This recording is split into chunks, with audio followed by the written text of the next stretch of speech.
Recording by Jacob Alden Miller. The Underground City by Jules Verne.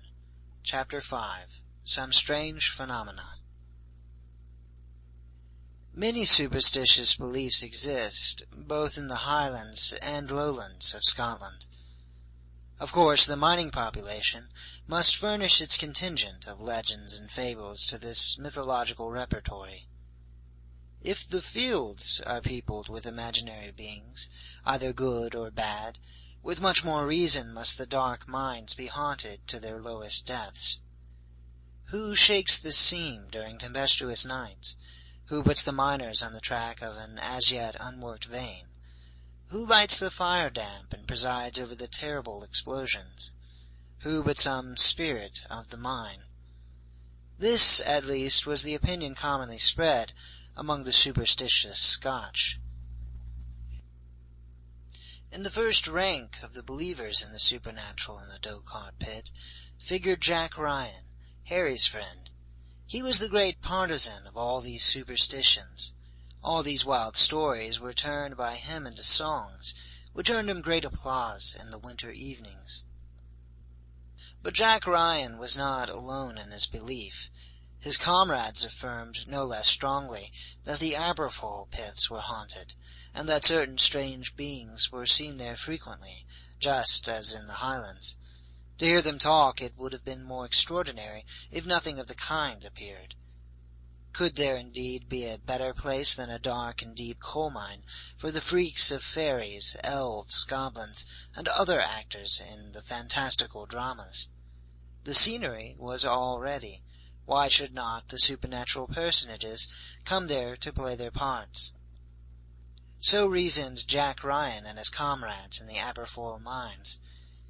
We have said that the different pits communicated with each other by means of long subterranean galleries.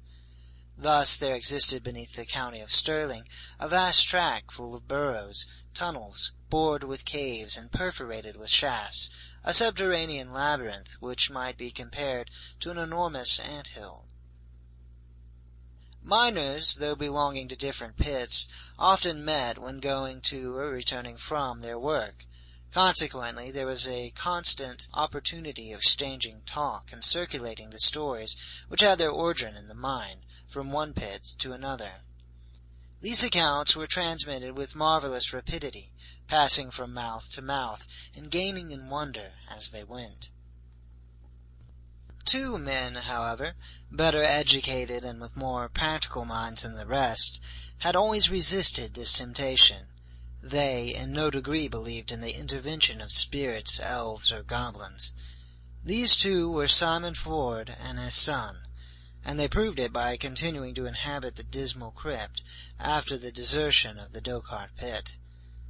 Perhaps good Madge, like every Highland woman, had some leaning towards the supernatural, but she had to repeat all these stories to herself, and so she did most conscientiously, so as not to let the old traditions be lost.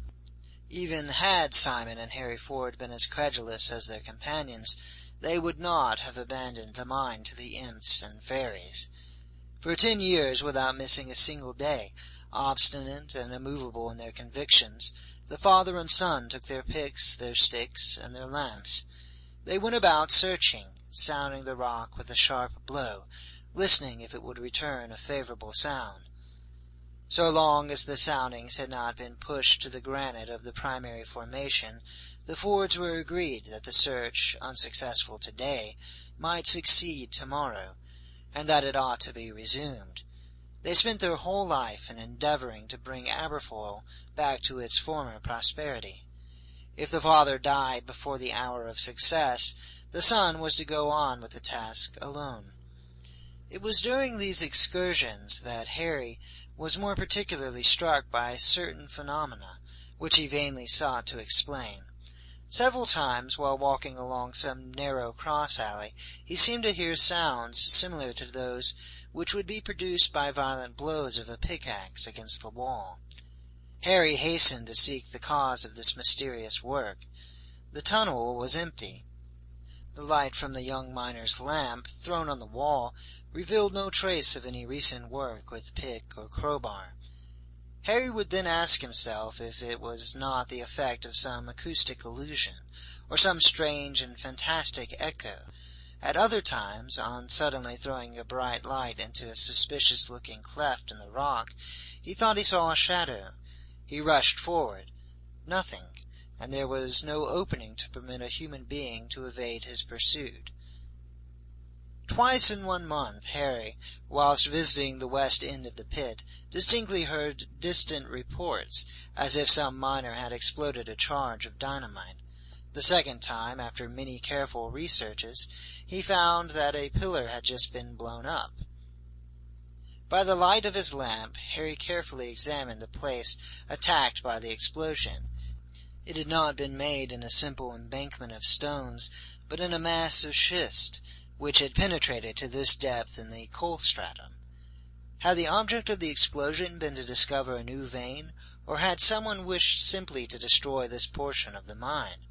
Thus he questioned, and when he made known this occurrence to his father, neither could the old overman nor he himself answer the question in a satisfactory way. "It is very queer," Harry often repeated.